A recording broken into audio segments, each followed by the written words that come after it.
제가 중학교 졸업식 때 있었던 일입니다. 중학교 졸업이니까 이제 시간이 많이 지났는데 한 25년 정도 전에 졸업식에 이제 담임 선생님과 인사를 나누고 또 감사 인사를 전하는데 저희 부모님께서 이제 담임 선생님에게 감사의 의미로 그 신발 상품권을 준비하셨었습니다. 만약에 이제 학기 중에 상품권을 주면은 촌지가 되지만 사실은 이제 졸업하고 1년 동안 잘 돌봐주셔서 감사합니다라는 의미로 부모님께서 제가 잘 기억은 안 나는데 아마 10만 원 정도 금강제야 상품권이었던 걸로 기억을 합니다. 꽤 큰 돈이죠 당시에는. 그래서 어쨌든 선생님께 이제 감사의 의미로 상품권을 드렸는데 선생님이 화를 내셨어요. 바로 화를 내시고 소리를 지르시면서 돌려주시면서 이제 하셨던 얘기가 아직도 기억나는데 아들 고등학교 가니까 아들 좋은 신발 사 입히십시오 이렇게 부모님에게 다시 전달해 주셨는데 담임 선생님 참 강직한 분이셨습니다. 정직하고 강직하고 제가 뭐 1년밖에 같이 있진 않았지만 굉장히 존경할 만한 그런 분이셨는데 어떻게 보면 사실은 그 졸업식의 그 장면이 저에게 있어서는 그 선생님의 마지막 수업이라고 생각합니다. 저에게 가르쳐 주셨던 또 보여주셨던 인생에 대한 어떤 수업인 셈이죠.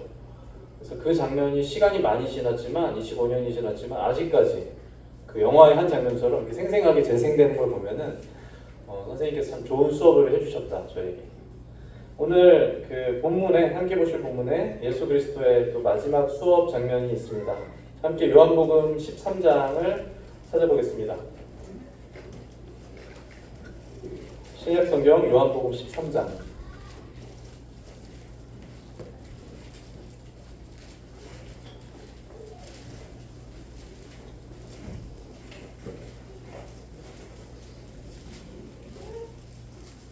신약성경 요한복음 13장 1절부터입니다.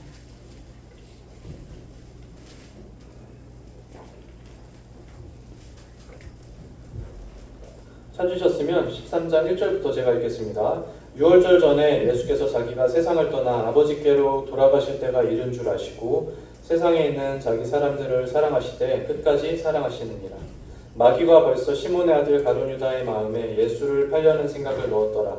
저녁 먹는 중 예수는 아버지께서 모든 것을 자기 손에 맡기신 것과 또 자기가 하나님께로부터 오셨다가 하나님께로 돌아가실 것을 아시고 저녁 잡수시던 자리에 일어나 겉옷을 벗고 수건을 가져다가 허리에 두르시고 이에 대야에 물을 떠서 제자들의 발을 씻으시고 그 두르실 수건으로 닦기를 시작하여 12절부터 또 이어서 보겠습니다. 13장 12절입니다. 그들의 발을 씻으신 후에 옷을 입으시고 다시 앉아 그들에게 이르시되 내가 너희에게 행한 것을 너희가 아느냐 너희가 나를 선생이라 또는 주라 하니 너희 말이 옳도다. 내가 그러하다. 내가 주와 선생이 되어 너희 발을 씻었으니 너희도 서로 발을 씻어주는 것이 옳으니라. 네, 여기까지입니다. 이 장면을 시작하면서 13장 1절에서는 분명히 이렇게 이야기합니다. 예수님께서 자기가 세상을 떠나서 아버지께로 돌아가실 때가 이른 줄 아시고 예수 그리스도께서 자신의 인생의 마지막 이 땅에서의 공생에서의 삶이 이제 얼마 남지 않았다는 것을 분명하게 인지하고 계신 상태인 것이죠. 누구든지 저뿐만 아니라 누구든지 아마 동일할 것입니다. 우리가 만약에 어떤 생의 마지막에 이르렀다.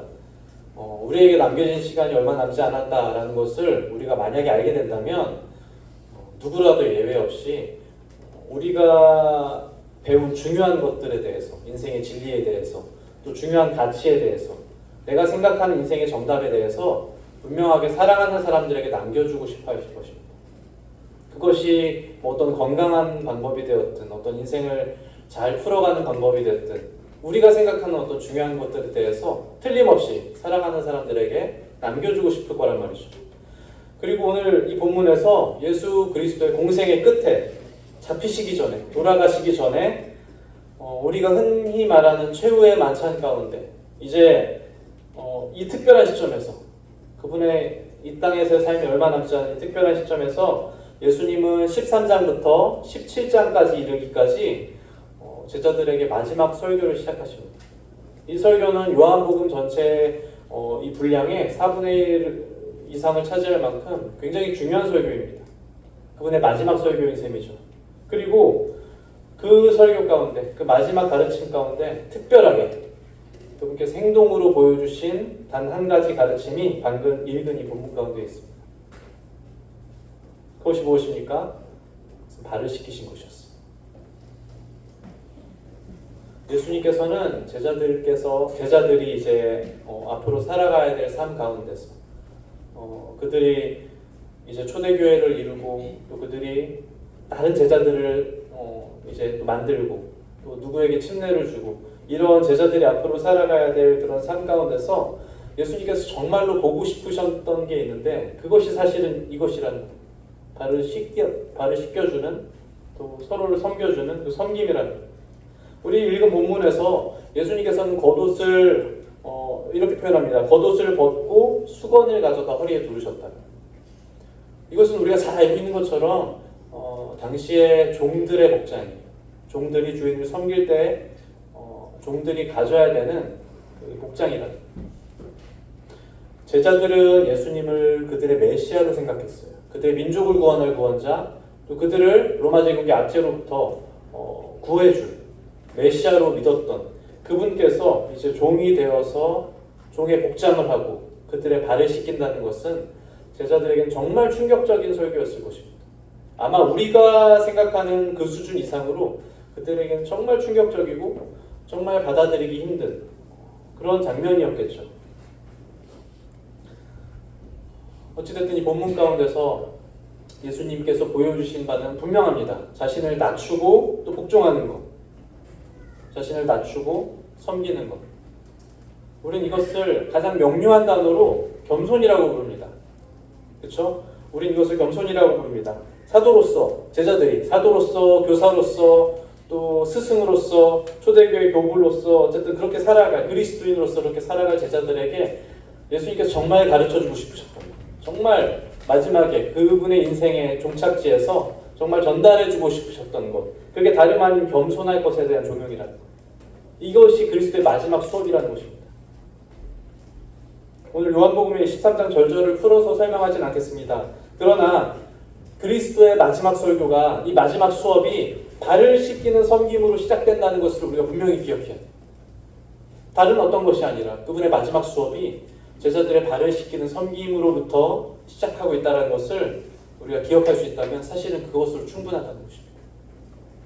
우리 13장부터 17장까지 이어진 이 설교의 시작이 무엇이라고요? 이 겸손한 섬김입니다. 우리 이 본문에 대한 의미를 우리 빌립보서 2장을 통해서 조금 더 살펴보겠습니다. 신약성경 빌립보서 2장.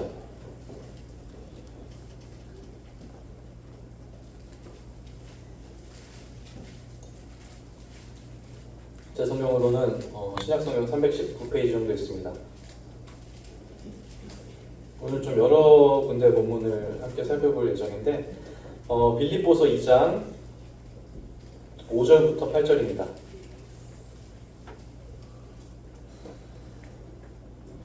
자, 빌립보서 2장 5절부터 8절까지는 같이 읽어주시면 감사하겠습니다. 2장 5절 시작. 너희 안에 이 마음을 품으라. 곧 그리스도 예수의 마음이니 그는 근본 하나님의 본체시나 하나님과 동등됨을 취할 것으로 여기지 아니하시고 오히려 자기를 비워 종의 형체를 가지사 사람들과 같이 계셨고 사람의 모양으로 나타나사 자기를 낮추시고 죽기까지 복종하셨으니 곧 십자가에 죽으심이라. 2장 3절에도 분명히 이렇게 얘기합니다. 오직 겸손한 마음으로 각각 자기보다 남을 낮게 여기고, 그리고 이제 방금 읽은 우리가 5절에 시작하는 것처럼 너희 안에 이 마음을 품으라. 곧 그리스도 예수의 마음이니. 그런데 5절부터 8절까지 그리스도 예수의 마음이 어떤 것인지에 대해서 설명합니다. 그런데 그 그리스도 예수의 마음을 요약하자면 사실은 간단하죠. 자신을 낮추신 것과 죽기까지 복종하신 것. 죽기까지 자신을 낮추고 복종했던 것. 아까 우리가 이것을 명료하게 겸손이라고 부른다고 했습니다. 그리고 2장 3절에서도 그리스도 예수의 마음을 겸손이란 단어로 설명합니다. 결국에 그리스도의 마음을 품는다는 것. 너희 안에 이 마음을 품으라. 곧 그리스도 예수의 마음이니 라고 했을 때 그 그리스도 예수의 마음은 겸손이라는 이 성품으로 귀결된다는 거예요. 겸손이라는 단어를 우리가 흔히 생각할 때 겸손한 사람이다 라고 했을 때 사양 잘하는 사람, 아니면 허리를 잘 숙이는 사람, 뭐 이렇게 쭈뼛쭈뼛하면서 아닙니다 이렇게 얘기하는 사람, 뭐 사양 잘하고 양보 잘하는 사람. 사실은 근데 겸손이라는 단어는 그런 정도의 수준의 성품을 의미하는 것이 아니라는 것을 우리 잘 알고 있어요. 겸손이라는 단어는 단어적으로도 무슨 억압되고 비천한 가운데 있는 굉장히 낮아진 마음을 의미합니다. 그래서 어떻게 보면 복종으로 이어지는, 순종으로 이어지는 정말 낮고 비천한 마음을 의미한다는 거예요. 예수 그리스도를 영접할 때를 우리가 되새겨 보시기 바랍니다. 우리가 그리스도를 영접할 땐 참으로 겸손할 수밖에 없어요. 그래야만 우리의 죄를 시인하고 우리가 죄인인 것을 고백할 수 있지 않습니까? 우리는 틀림없이 겸손함을 통해서 예수님을 만난다는 거예요. 우리 예수님을 만날 때 우리는 예수님 없이는 도저히 안 된다는, 인생의 문제를 해결할 수가 없다는 그 절박함 가운데 주님 앞으로 나옵니다. 그때가 우리가 겸손한 거예요. 그리고 그것이 겸손이란 단어가 가지는 그 상태를 사실은 가장 잘 표현하는 것이죠. 성경에서 말하는 최초의 죄악이 무엇인지 다들 기억하실 것입니다. 최초의 죄악은 겸손하지 못했던 것에서부터 비롯합니다. 찾지 않겠습니다만 이사야 14장에서 계명성이라고 불리는 루시퍼가 하나님을 대적했던 것에 대해서 이야기할 때 네가 내 마음에 이르기를 내가 하늘에 올라 하나님의 묵별 위에 내 자리를 높이리라. 내가 북극 지폐의 산 위에 앉으리라. 가장 높은 구름에 올라가 지극히 높은 이와 같아지리라 하는도라. 이게 사단의 생각이었거든요. 지극히 높은 이와 같아지고 싶었던 것, 겸손하지 못했던 것, 하나님과 같이 되고 싶었던 것. 여기서부터 사탄의 역사가 시작되는 것이죠. 최초의 죄악이 여기서부터 비롯합니다. 창세기 3장에서도 아담과 하하가 불순종했던 그 사건 가운데 결국에 그 원인은 우리가 잘 알고 있는 것처럼 내가 하나님과 같이 되고 싶었던 것, 겸손하지 못했던 것. 그래서 성경의 많은 말씀 가운데서 특별히 교만에 대해서 경계하고 겸손에 대해서 중용하는 이유이기도 합니다. 사단의 원죄와 사람의 원죄가 사실은 어디서부터 비롯됐느냐? 그것은 겸손하지 못한 데서 비롯된다는 거예요. 정말 무서운 사실이죠. 겸손하지 못한 데서부터 모든 죄의 뿌리가 시작된다는 거예요. 그렇기 때문에 하나님께 나아오는 사람들이 갖춰야 되는 필수적인 조건을 우리는 겸손이라고 하는 거예요. 구원은 아까 말씀드린 것처럼 회개에서부터 비롯합니다. 회개는 틀림없이 겸손한 상태에서부터 비롯한다. 그렇기 때문에 구원은 겸손으로부터 시작됩니다. 겸손하지 않으면 우리는 주님과 만날 수가 없다는 것. 낮아진 마음 가운데, 우리가 정말 낮아진 마음 가운데 엎드리고 우리의 죄를 자백하고 우리에게 아무 소망이 없음을 인정하는 그 순간, 겸손한 순간, 내가 나를 낮추는 그런 겸손이 아니라 겸손할 수밖에 없는 그 순간, 그 순간에 우리가 창조주를 만나게 되는 거죠. 출애굽기 2장의 모세를 한번 기억해 보십시오. 출애굽기 2장의 모세는 혈기왕성하고 자신감이 넘쳤어요. 그는 이집트의 왕자였고 그는 그 나라를 다스린 어떤 권세를 가졌단 말이에요. 그래서 출애굽기 2장의 모세는 굉장히 자신감이 넘쳐서 자신의 동포가 핍박당할 때 그 문제를 자신이 나서서 해결해 주길 원했어요. 그런데 동포들이 보는 모세는 어땠습니까? 교만했어요. 그래서 동포들이 모세에게 이렇게 얘기합니다. 누가 너를 우리의 재판관으로 삼았느냐라고. 누가 도대체 너를 우리를 다스리는 자와 재판관으로 삼았느냐. 그는 자신감이 넘쳤지만 교만했다.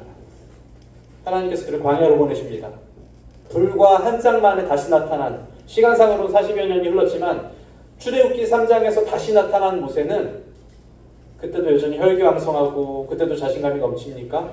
아니요. 그때 출애굽기 3장의 모세는 전혀 다른 모습으로 우리 앞에 등장합니다. 출애굽기 3장의 모세는 여호와께서 그를 만나서 이스라엘 백성들을 구하러 가라고 하셨을 때 뭐라고 대답했냐면 내가 누구이기에 바로에게 가며 내가 누구이기에 그들을 구원해내리까. 그는 이제 비로소 어땠습니까? 겸손의 모습을 찾아 자신의 의지와 상관없이 자신의 능력으로 아무것도 할 수 없다는 것을 깨달을 때, 나는 아무것도 아니라는 것을 깨달을 때 그가 표현한 말을 한번 잘 생각해 보시기 바랍니다. 내가 누구이기에를 깨달을 때 역설적이지만 그는 비로소 준비가 된 거예요. 그가 스스로 아무것도 할 수 없음을 깨달을 때 이제 더 이상 나의 능력이나 나의 지위나 나의 애굽에서 했던 위치가 나를 상징하는 것이 아니라 이제 내가 하나님 안에 여호와 안에 아무것도 아님을 인정하는 그 순간 겸손할 때 그때 비로소 그가 준비가 됐다. 하나님께서 그를 이집트로 보내십니다. 준비가 되었다라고 하나님은 판단하시는 거예요. 출애굽한 이스라엘 백성들의 모습을 또 생각해 보시기 바랍니다. 40여 년간의 광야 생활이 그들에게 결국 전해주고자 했던 바에 대해서 신명기 말씀에서 명확하게 표현하는데 제가 읽어드리겠습니다. 신명기 8장 2절에 이렇게 기록합니다. 내 하나님께서 이 40년 동안 내게 광야 길을 걷게 하신 것을 기억하라. 이스라엘 백성들에게 그 40년간의 광야 생활에 대해서 상기하시는 거예요. 기억해봐라. 그러면서 이렇게 말합니다. 이는 너를 낮추시며 너를 시험하사 내 마음이 어떠한지 그 명령을 지키는지 지키지 않는지 알게 하려 하심이라. 내 마음이 교만하여 내 하나님 여호와를 잊어버릴까 염려하노라. 이것이 광야 생활의 목적이었다라는 거예요. 그들의 마음이 교만해지지 않기 위해서, 그들의 마음을 낮추시기 위해서, 그들을 겸손케 하시기 위해서. 광야에서 얼마나 많은 일들이 있었겠습니까? 성경에 기록된 이 출애굽기와 민수기, 레위기에 있는 이 사건들 외에 얼마나 우리가 상상할 수도 없는 그런 정말 스펙타클하고 절체절명의 위기가 이스라엘 민족 앞에 있었겠어요. 40년의 시간인데 그 시간의 목적에 대해서 분명하게 말하기를 그가 너를 낮추시기 위해서, 그가 너를 교만해지지 않기 위해서. 그 시간의 이유가 여기 있다라는 거예요. 겸손에 있다. 이것이 아까 읽었던 요한복음 13장에서 그리스도께서 제자들 앞에 종의 모습을 하고 오셔서 그들의 발을 씻기신 이유가 되는 것입니다. 그분은 제자들에게 겸손에 대해서 말씀하고 싶으셨어요. 그리고 그분께서 이 땅에 내려오실 때 마국간에서 태어나신 이유이기도 합니다. 그분은 가장 높은 곳에서 가장 낮은 위치에서 태어나심으로써 그분은 우리들에게 겸손에 대해서 말씀해 주십니다. 우리가 읽었던 빌립보서 2장 5절의 말씀처럼 그것이 그리스도 예수의 마음이라는 거예요. 가장 낮은 곳에 위치한 것, 겸손한 것.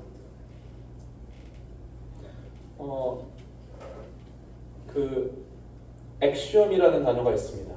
이것은 우리나라 말로 굳이 번역하자면 자명한 이치라는 뜻이기도 합니다. 공리라는 말로도 불립니다. 이 액시엄이라는 단어는 무엇을 설명하냐면 어떤 이론들을 증명할 때 가장 근간이 되는 이론을 얘기해요. 이것은 더 이상 증명할 필요도 없고 이것으로 말미암아 다른 것들을 증명해 나가는 공리라고 해요. 이미 증명된, 이미 확실한 진리라는 거예요. 쉽게 말하면. 그런데 지금 함께 찾을 이 구절은 지금 제가 말씀드린 이 내용을 정말 집대성한 어떻게 보면 신앙의 공리와도 같습니다. 우리 함께 베드로전서 5장을 좀 보겠습니다.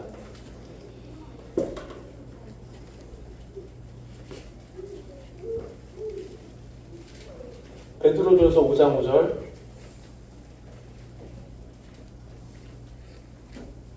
신약성경 382페이지 정도 있습니다. 베드로전서 5장 5절.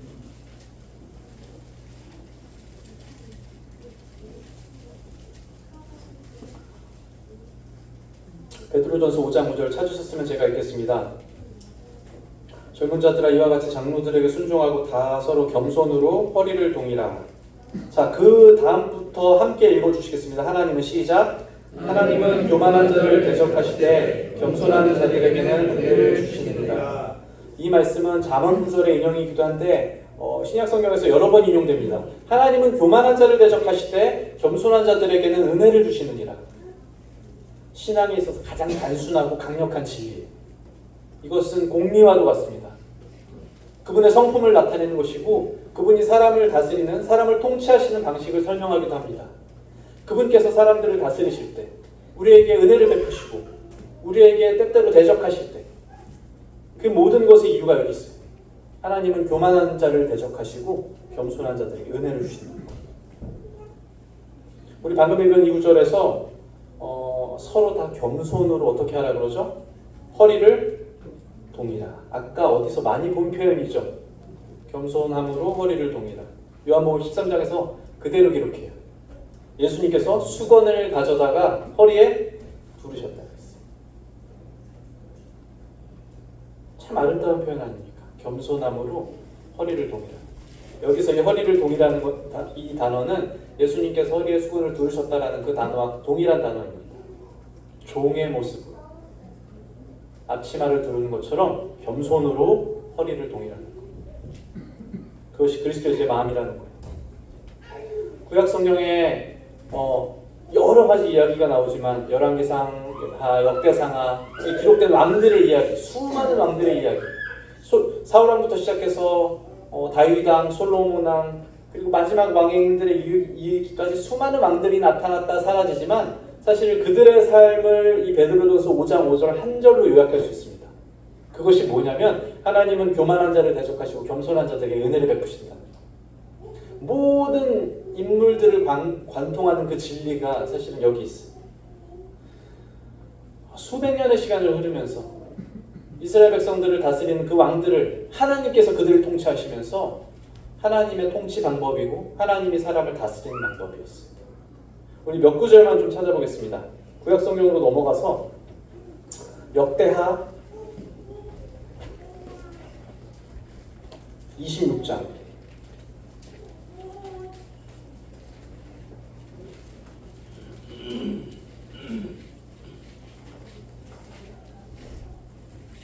구약 성경 역대하 26장입니다. 제 성경으로 구약 성경 690페이지 정도 있습니다. 역대하 26장.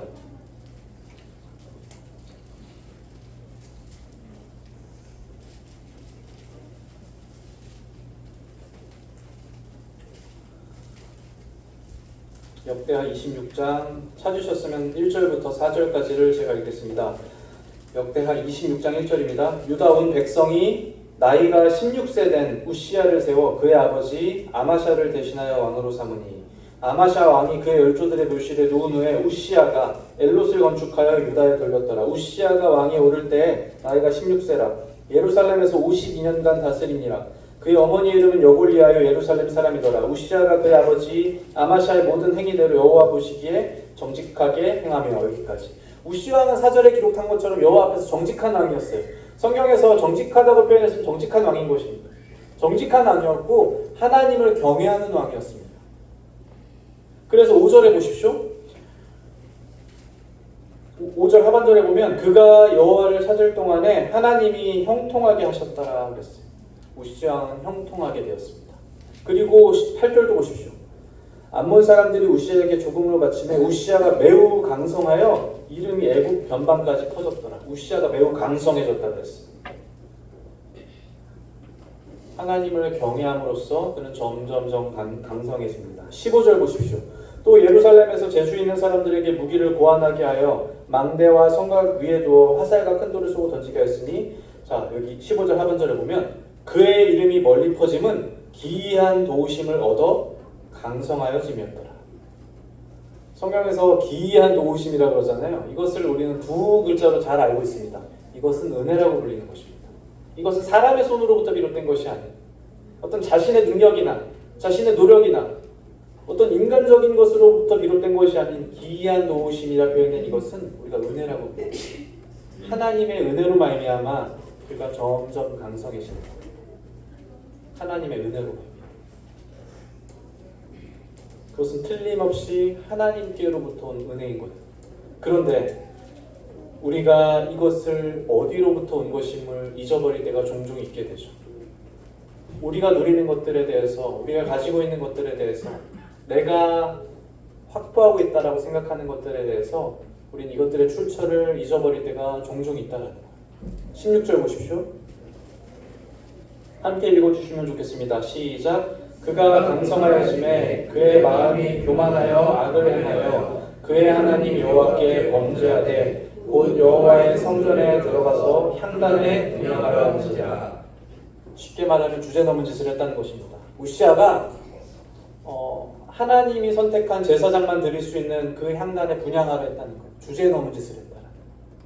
그런데 그 이유에 대해서 분명히 성경에서 말하기를 그가 강성하여져서 그의 마음이 어떻게 됐다고요? 교만해졌다. 교만으로 말미암아 죄가 시작됩니다.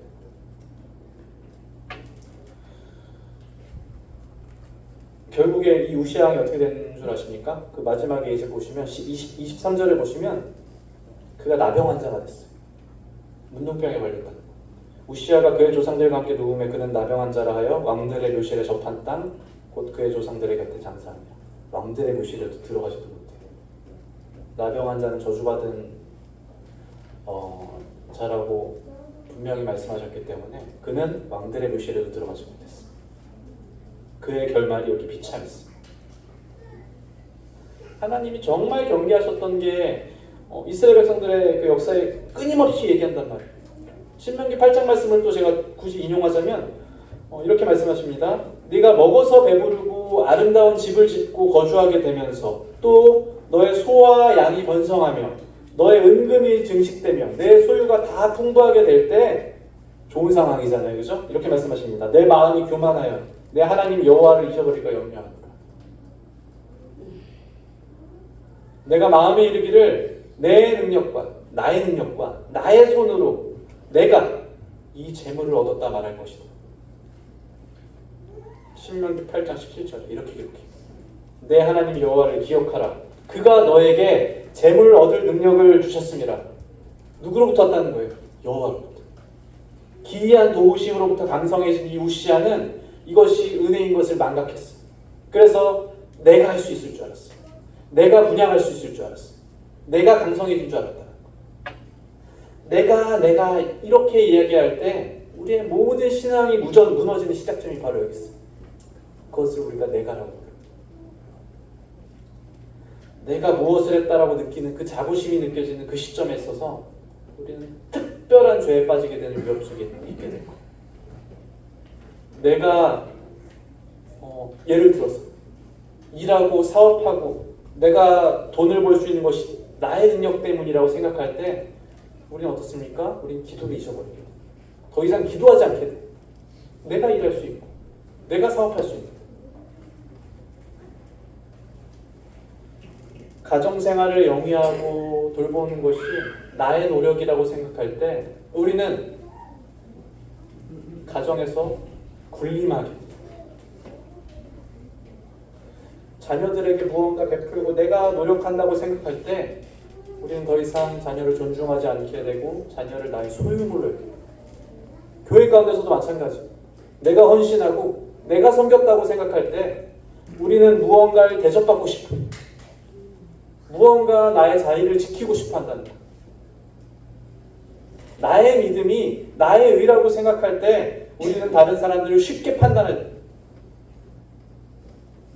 내가 지금 말씀드린 이것은 성도님들에 대한 이야기가 아닙니다. 이것은 어떤 성도님들이 그렇다라고 이야기하는 얘기가 아닙니다. 이것은 다 저희의 얘기예요. 저라는 사람에 대한 이야기를 지금 말씀드리는 거예요. 제가 가정생활에서 내가라고 주장할 때 제가 그렇게 군림한다는 거예요. 성도들과의 관계에 있어서도 내가 섬겼다라고 생각할 때 제가 대접받고 싶어요. 믿음에 있어서 내가 나의 의로, 나의 성품 때문에 그렇게 생각할 때 제가 성도들을 판단하고 있다는 거예요. 이 모든 문제의 시작이 어디 있습니까? 우시아가 그랬던 것처럼 내가 있다는 거예요. 이런 교만 가운데 하나님께서 우시아를 자신의 방법대로 다스리십니다. 하나님께서 교만한 자를 분명히 다스리세요. 자신의 방법대로. 그것이 하나님의 통치 원리입니다. 우리 뒤로 조금 넘겨보실게요. 역대하 29장.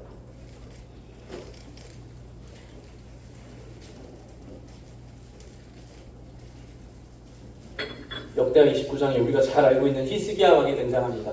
히스기야 왕은 이름만 들어도 우리가 잘 아는 성군이에요. 훌륭한 왕입니다. 근데 성전을 수리하고 예배를 회복하고 사단을 다 부셔버리고 유다 백성들의 마음을 하나님께로 돌렸던 왕이에요.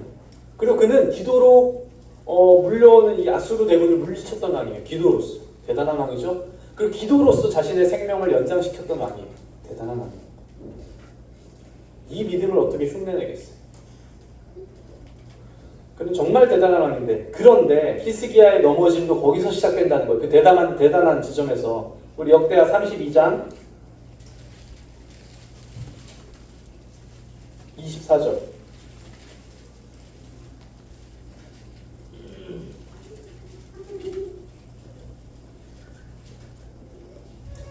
23절부터 보실게요. 여러 사람이 예물을 가지고 예루살렘에 와서 여호와께 드리고 또 보물을 유다 왕 히스기야에게 드린지라. 이후부터 히스기야가 모든 나라의 눈에 존귀하게 되었더라. 존귀하게 되었어요. 히스기야가 모든 나라의 눈에. 이것은 기이한 도우심입니다. 아수르 대군을 물리치고 그에게 생명 연장을 시켜주셨던 하나님의 기이한 도우심, 우리가 은혜라고 불리는 그것으로부터 비롯된 그 결과인 것입니다. 그가 존귀하게 되었다는 것. 자, 24절. 그때 히스기야가 병들어 죽게 되었으므로 여호와께 기도하며 여호와께서 그에게 대답하시고 또 이적을 보이셨으나 하나님께서 그를 구해주셨어요. 근데 25절 다 같이 읽어주시면 감사하겠습니다. 25절 시작. 히스기야가 마음에 교만하여 그 받은 은혜를 보답하지 아니하므로 진노가 그와 유다와 예루살렘에 내리게 되었더니. 히스기야가 마음이 어떻게 됐다고 기록합니까? 교만하여. 그가 겸손함을 잊어버려요. 그가 교만해져. 은혜 가운데서 교만해져. 병이 났고 바벨론에서 왕이 보낸 사자들이 왔을 때 히스기야는 자신의 창고를 활짝 열어 보여줬어요. 여기에는 자세히 기록되어 있지 않지만 열왕기 하에는 이렇게 자세히 기록되어 있거든요. 열왕기 상에는 열왕기 상에는 이런 표현을 씁니다. 그가 온 나라에서 보여주지 아니한 것이 하나도 없다 그랬어요. 이방 나라의 사자들이 왔는데 히스기야가 구석구석 열면서 다 보여준 거예요. 왜 그랬겠습니까? 자랑하고 싶어서 그래요. 자랑하고 싶어서. 이게 나의 것이라는 거예요. 이방도 열면서 금은 보화를 보여주면서 이것도 나의 것. 이 저방을 열면서 어떤 막 고귀한 그런 여러 나라에서 온 그런 전리품들을 보여주면서 이것도 나의 것. 야, 니네 나라에 이런 거 없지? 하면서 또 열어서 보여줘요. 이것도 나의 것. 이게 히스기야의 교만함의 시작이었어요. 우리의 교만 가운데, 저의 교만 가운데 나의 것으로 출발하는 문제들이 분명히 있습니다. 아까는 내가였잖아요. 그죠? 내가 했다. 내가 이렇게 했어. 내가 섬겼어. 내가 더 많이 했어. 그런데 두 번째는 나의 것으로부터 시작하는 문제가 분명히 있어요. 그것이 가족이 되었던, 나의 사람, 나의 가족이 되었던, 나의 자녀, 나의 아내가 되었던, 혹은 물질적인 것들이든, 내가 소유권을 주장하고 싶은 나의 것, 나의 집, 나의 차, 나의 재물, 그것이 어떤 물질적인 것들이든, 아니면 어떤 우리의 감정들, 나의 상처, 나의 연약함, 나의 자존심, 내가 지켜야 되는 그런 내 감정의 경계선이, 아니면 어떤 우리의 시간적인 것들, 나의 시간, 나의 영역. 근데 생각해 보십시오. 우리가 가진 것들 중에 정말로 나의라는 이 수식어를 붙일 수 있는 것이 단 한 가지라도 있냐는 말이에요. 믿음의 마음을 한번 고백해 보시기 바랍니다. 우리가 가지고 있는, 우리가 누리고 있는 내 주변에 있는 모든 것들 중에 나의라고 붙일 수 있는 것들이 정말 단 한 가지라도 있습니까? 제가 아무리 신앙생활을 제대로 못하고 있을 때라도 우리의 신앙의 양심은 절대 그럴 수 없다는 것을 인정할 수밖에 없어요. 우리 신앙의 양심은 나에게 있는 것들 중에 나의라고 이름 붙일 수 있는 것이 단 한 가지도 없다는 것을 정말 고백할 수밖에 없어요. 이건 누구라도 마찬가지입니다. 우리가 마땅히 누려야 된다고 생각할 때, 우리가 마땅히 나의 것이라고 주장할 때 틀림없이 겸손히 우리로부터 떠나게 된다는 거예요. 히스기야는 그랬어요. 그래서 열왕기하 20장에서 이사야 선지자를 보내서 하나님께서 히스기야 왕에게 이렇게 말씀하십니다. 뭐라고 말씀하시냐면, 왕궁의 모든 것과 왕의 조상들이 오늘까지 쌓아두었던 것이 바벨론으로 옮긴 바 되고 하나도 남기지 않을 것이라 그랬어요. 이사야 선지자를 불러서 히스기야 왕에게 경고할 때 하나님이 그에게 하나도 남기지 않을 것이라 그랬어요. 실제로 그렇게 되었어요. 바벨론 왕국이 이스라엘을 함락시키고 이스라엘 왕국에 있는 모든 것들을 빼앗아감으로써 그에게 정말로 하나도 남기지 않게 되었어요. 하나님께서 그를 다스렸다는 거예요. 우시야 왕이 그랬고 히스기야 왕이 그랬던 것처럼 우리가 아무리 대단한 그런 신앙의 구력을 가지고 있다 한들, 구력이라 그러나요? 그렇게 운동 오래 한 사람들 구력이라 그러잖아요. 그래서 신앙생활 오래 한 연륜을 가지고 있다 한들, 아니면 정말 튼튼한 신앙을 가지고 있다 한들, 이것을 무너뜨리는 방법은 정말 간단합니다. 그것을 딱 두 가지만 기억하면 돼요. 내가와 나의 것만 기억하면 돼요. 거기서부터 완벽하게 교만이 우리 마음 가운데 침투할 거예요. 그렇게 되면 우리는 틀림없이 겸손을 떠나게 될 것이고, 이 왕들이 그랬던 것처럼 교만이라는 그 상황 가운데 놓이게 될 거예요. 우리 바벨탑을 쌓던 이들을 기억하실 것입니다. 바벨탑을 쌓던 이들처럼 우리의 탑을 쌓고 그 꼭대기 위 우리의 이름을 걸고 싶을 거예요. 무엇 때문에? 교만 때문에. 그리고 그 바벨탑의 결말도 우리는 잘 알고 있습니다. 하나님은 그들을 흩으셨어요. 그 탑을 무너뜨리셨어요. 만약에 우리가 교만할 때, 우리가 겸손함에서 떠날 때, 우리는 분명하게 동일한 다스리심 가운데 있을 거예요. 그리고 그것이 하나님의 은혜라는 거예요. 교만의 결과를 지금 이 두 왕을 통해 봤는데, 우리 하나만 더 보겠습니다. 역대하 33장. 우리 방금 봤던 히스기야 왕 바로 다음에 나옵니다. 33장 1절. 므낫세가 왕위에 오를 때 나이가 12세라 예루살렘에서 55년 동안 다스리며, 므낫세는 히스기야 왕의 아들입니다. 그가 이제 히스기야 왕이 죽고 왕위에 오르게 되는 거예요. 그런데 이 므낫세 왕에 대한 소개가 2절부터 기록합니다. 여호와 보시기에 악을 행하여 여호와께서 이스라엘 자손 앞에서 쫓아내신 이방 사람들의 가증한 일을 본받았다 그랬어요. 그래서 3절에 보시면 그의 아버지 히스기야가 헐어버린 산당을 다시 세우고 바알을 위해서 제단을 세우고 아세라 목상을 만들었어요. 하늘의 모든 이런 성신을 경배했어요. 어떤 왕입니까? 악한 왕이잖아요. 나쁜 왕. 히스기야가 다 이렇게 되돌려놨던 예배를 다 무너뜨리고 다시 바알을 숭배하고 아세라 목상도 다시 막 뚝딱뚝딱 만들고 1월 성신도 경배하고. 나쁜 왕이잖아요. 누가 봐도 나쁜 왕. 백성들의 신앙까지 다 없애버린 나쁜 왕. 그래서 하나님께서 이를 다스리세요. 이 왕을, 이 므낫세 왕을 하나님이 다스린다. 하나님의 방법대로. 그런데 하나님께서 그를 다스릴 때 므낫세 왕의 모습을 잘 보시기 바랍니다. 12절.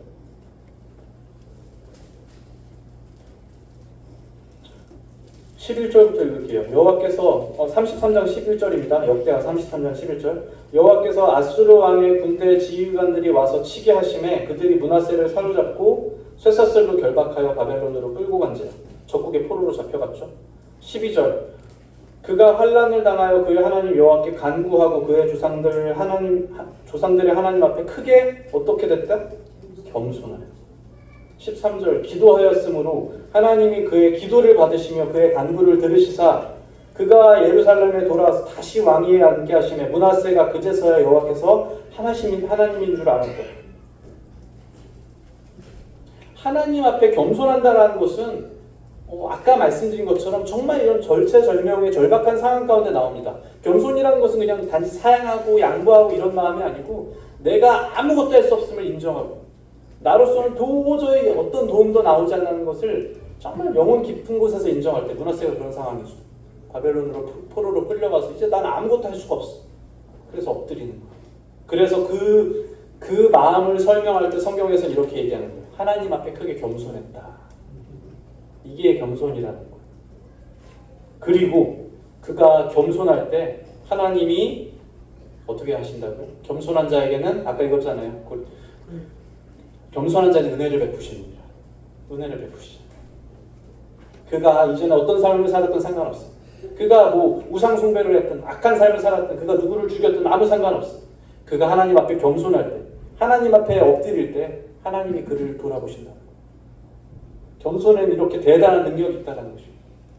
이것은 어떤 능력보다 비할 수가 없습니다. 겸손이 가져오는 능력이라는 것은 하늘에서부터 직접 내려오는 능력이에요. 하나님께서 이스라엘 백성들의 역사를 통해서 수없이 말씀하시고 겸손한 자들에게 은혜를 주신다. 그들이 하나님을 부인하고 우상을 숭배하고 제갈 길로 갔다가도 하나님 앞에 겸손할 때 하나님은 그들을 다시 돌아보십니다. 그러다 그들이 또 제갈 길로 갔을 때 하나님은 그들을 다른 방법으로 다스립니다. 그런데 그들이 다시 겸손할 때 하나님은 언제 그랬냐는 듯 다시 그들에게 은혜를 베푸십니다. 이게 하나님의 무한한 은혜라는 것입니다. 겸손한 자들에게 나오는 무한한 은혜. 므낫세는 이 기회를 잘 잡았습니다. 그에게 주어지는 몇 안 되는 겸손할 수 있는 기회가 있었겠죠. 므낫세는 그러나 12절에서 그 인생에서 겸손할 수 있는 기회를 정말 잘 잡았습니다. 하나님께서 그를 다스리실 때 그는 그 기회를 찰석같이 잡았어요. 겸손할 타이밍에 겸손했다라는 것. 만약에 우리 인생에, 저와 성도님들의 인생에 겸손할 기회가 주어진다면 그것이 어떤 기회겠습니까?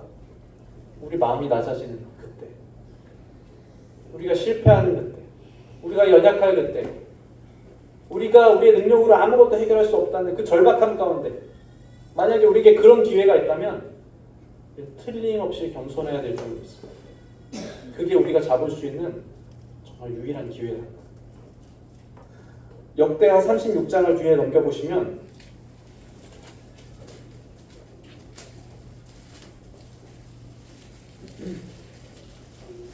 마지막입니다. 역대하 36장 11절에 시드기야 왕이 등장합니다. 시드기야 왕, 이 유다 왕국의 마지막 왕인데 11절에 보십시오. 36장 11절. 시드기야가 왕위에 오를 때의 나이가 21세라 예루살렘에서 11년 동안 다스리며 12절을 한번 같이 크게 읽겠습니다. 시작. 그의 하나님 여호와 보시기에 악을 행하고 선지자 예레미야가 여호와의 말씀으로 이르고 그 앞에서 겸손하지 아니하였습니다. 여기까지. 아까 므낫세 왕이랑 별 다를 바는 없어요. 이 사람도 악을 행하고 동일하게 선지자의 말을 들어요. 그런데 성경에 분명히 얘기하기를 그 앞에서 겸손하지 않았다라고 표현하잖아요. 겸손하지 않았다라고. 다른 어떤 단어가 아닙니다. 겸손하지 아니하였으므로. 13절에도 보면 느부갓네살 왕이 그의 하나님을 가리켜 맹세하게 하였으나 그가 왕을 배반하고 목을 곧게 하며 마음을 완악하게 하여 이스라엘 하나님 여호와께로 돌아오지 아니하여 그가 겸손하지 않았습니다. 그에게 겸손할 수 있는 기회를 주었거든요. 하나님도 주고 선지자도 주고 느부갓네살 왕도 주었어요. 그에게 겸손할 수 있는 기회를. 그러나 그는 그 기회를 잡지 않았어요. 그는 겸손해지지 않았어요. 우리가 겸손해야 될 때 겸손하지 않으면 우리는 틀림없이 하나님과의 관계에 있어서 단절을 느낄 수밖에 없게 될 것입니다. 36장 11절에 보시면 이 시드기야 왕이 이 사람인들 자기가 이 왕국의 마침표를 찍고 싶었겠습니까? 누구나 왕이 오를 때는 그럴듯한 희망과 또 어떤 설계를 가지고 있겠죠. 그런데 시드기야 왕으로부터 이 유다 왕국이 종료되었다라는 것은 그가 여기서 겸손하지 못했다는 것이 이 왕국을 패망의 길로 이끌었다는 증명이 됩니다. 그가 만약에 한 번만 겸손하였다. 그가 만약에 한 번만 하나님 앞에 내 자신이 얼마나 무기력한 존재인지 인정하였더라면, 아까 빌립보서 말씀에서 예수 그리스도의 마음을 품으라 라고 권고하셨습니다. 예수 그리스도의 마음을 품으라. 예수 그리스도의 마음을 품으라. 그리고 그 마음은 우리가 지금 살펴본 것처럼 겸손의 마음이었습니다. 하나님께서 얼마나 그 겸손에 대해서 말씀해주고 싶으셨으면, 예수 그리스도께서 얼마나 겸손에 대해서 말씀해주고 싶으셨으면 그분의 마지막 가르침이 겸손이었겠습니까? 교만함으로 하나님을 멀리 떠나면 하나님은 틀림없이 그를 다스리실 거예요. 그에게 권고함을 주실 거예요. 그에게 어떤 통치를 주실 거예요. 그래서 그가 겸손할 수 있는 기회를 주십니다. 이것은 정말 놀라운 은혜 아닙니까? 왜냐하면 우리는 끊임없이 겸손할 수 없기 때문에 그렇습니다. 저와 성도 여러분들 모두 우리는 끊임없이 겸손할 수 없습니다. 우리는 마음이 높아졌다 낮아졌다를 반복할 수밖에 없을 거예요. 그러나 마음이 높아졌을 때 우리가 설령 교만할 때 그때 하나님의 다스리심을 받을 때 그때가 중요하다. 그때 우리는 다시 겸손해져야 돼요. 다시 그리스도의 마음을 품는 거예요. 끊임없이 우리의 신앙생활 가운데 계속해서 그리스도의 마음을 되새기는 거예요. 우리 이제 말씀을 정리하면서 제가 지금 몇몇 왕들의 이야기만 발췌했지만 제가 지금 왕들의 이야기를 많이 하진 않았죠. 3명, 4명 정도 왕들의 이야기를 드렸습니다. 그렇지만 계속 공통적으로 반복되는 단어가 있죠. 그것은 겸손이라는 단어입니다. 열왕기상하, 역대상하에서 얼마나 많이 겸손이라는 단어가 등장하는지 아십니까? 출애굽께서 얼마나 많은 겸손이라는 단어가 등장하는지 아세요? 계속 말씀하세요. 겸손에 대해서. 겸손과 교만의 역사라는 거예요. 이 왕들의 역사. 아까 말씀드렸던 우리의 신앙생활을 관통하는 그 진리, 하나님은 교만한 자를 대적하시고 겸손한 자들에게 은혜를 베푸십니다. 교만과 겸손이라는 것이 사실은 우리의 생각보다, 저의 생각보다 하나님께서 우리를 보실 때 정말 중요한 부분이라는 것을 우리가 기억해야 된다. 나의 생각보다. 내 생각에는 그냥 겸손이라는 것이 좋은 미덕 같지만 사실은 그게 아니에요. 하나님께서 우리를 판단하시고 우리를 통치하시는 그 원리의 하나라는 거예요. 앤드류 머레이라는 18세기에 있었던 신학자가 이 겸손에 대해서 놀라운 말을 했습니다. 제가 읽어드리자면 겸손은 이런저런 여러 가지 은혜나 덕성 가운데 하나가 아닙니다. 그것은 모든 것의 뿌리입니다. 왜냐하면 오직 겸손만이 하나님 앞에서 바른 태도를 갖게 하며 하나님께서 모든 일을 행하시도록 하나님을 하나님으로 인정하기 때문입니다. 이게 겸손이라는 거예요. 하나님을 우리 가운데 하나님으로 인정할 수밖에 없게 만드는 그것이 겸손이라는 거예요. 반대로 말하면 우리에게 겸손이 없다. 우리에게 겸손이 떠났다. 우리가 교만하다. 그러면 우리는 심각한 문제에 직면합니다. 하나님을 하나님으로 인정하지 못하게 된다. 이거보다 더 큰 문제가 있습니까? 신앙생활 가운데. 하나님을 하나님으로 인정하지 못하는 것보다 더 큰 문제는 없습니다. 예수님께서도 아까 빌립보서에서 너희 안에 이 마음을 품으라 예수 그리스도의 마음이니 그러면서 겸손에 대해 설명하셨잖아요. 예수님께서 요한복음에서 반복적으로 말씀하시는 게 있어요. 제가 시간 없으니까 읽어드리겠습니다. 요한복음 5장에서 아들이 아무것도 스스로 할 수 없나니 이렇게 말씀하셨어요. 아들이 아무것도 스스로 할 수 없나니 내가 아무것도 스스로 할 수 없노라. 예수님이신데 그분은 창조주시고 그분은 태초부터 계시고 말씀과 함께 계셨고 말씀이신 분이신 온 우주를 말씀으로 만드신 그분께서 이렇게 말씀하세요. 내가 아무것도 스스로 할 수 없노라. 그분은 아버지 하나님과의 관계 가운데서 깊은 겸손 가운데로 들어갑니다. 계속 읽겠습니다. 예수님께서 말씀하신 거예요. 내 교훈이 내 것이 아니요 내가 스스로 온 것이 아니요. 요한복음 8장에서 내가 스스로 아무것도 하지 아니하고 요한복음 8장에서도 나는 스스로 온 것이 아니요 아버지께서 나를 보내신 것이라. 요한복음 8장 또 50절에서 나는 내 영광을 구하지 아니하나. 요한복음 14장에서 내가 너희에게 이르는 말을 스스로 하는 것이 아니라. 마지막 요한복음 14장 24절에서 너희가 듣는 말은 내 말이 아니요. 지금 제가 읽어드렸던 이 몇 구절의 말씀 가운데 무엇이 느껴지십니까? 그리스도께서 반복적으로 말씀하시는 것. 하나님 아버지 앞에 그분이 아무것도 아니에요. 그분께서 겸손의 관계 가운데서 하나님과의 관계 가운데서 그분께서 깊은 겸손 가운데 만나. 예수 그리스도도 이렇게 고백하셨는데 성도의 태도가 어떠해야겠습니까? 우리가 해야 될 유일하고 마땅한 바는 겸손이라는 거예요. 하나님과의 관계 가운데 있어서 내가 아무것도 아님을 인정할 때 우리가 아까 말씀드린 것처럼 때때로 겸손하지 못할 때 제 인생에 찾아보면 너무나 많죠. 때때로 겸손하지 못할 때 그때 하나님께서 틀림없이 저를 다루십니다. 틀림없이 저에게 하나님의 방법대로 하나님의 다스리심을 저의 인생 가운데 어떤 방법으로든 분명하게 저를 다스리길 원하시는 걸 경험합니다. 그것은 우리가 잘 느끼지 못하겠지만 하나님이 저를 너무 사랑하시기 때문에 하나님이 그 다스리심 가운데서 교만한 저를 다시 겸손함으로 내려오길 원하시는 거예요. 나를 너무나 사랑하시는 거예요. 사랑하지 않는다라면 우리가 교만할 때 그분께서는 우리를 내치실 거예요. 더 이상 우리의 관계를 지속하고 싶어 하지 않으실 거예요. 그러나 그분은 우리 너무나 사랑하셔서 우리의 관계 가운데 때때로 우리가 교만할 때 그분께서 틀림없이 우리를 다스리실 거예요. 그때 그분께서 우리를 다스리실 그때 어때요?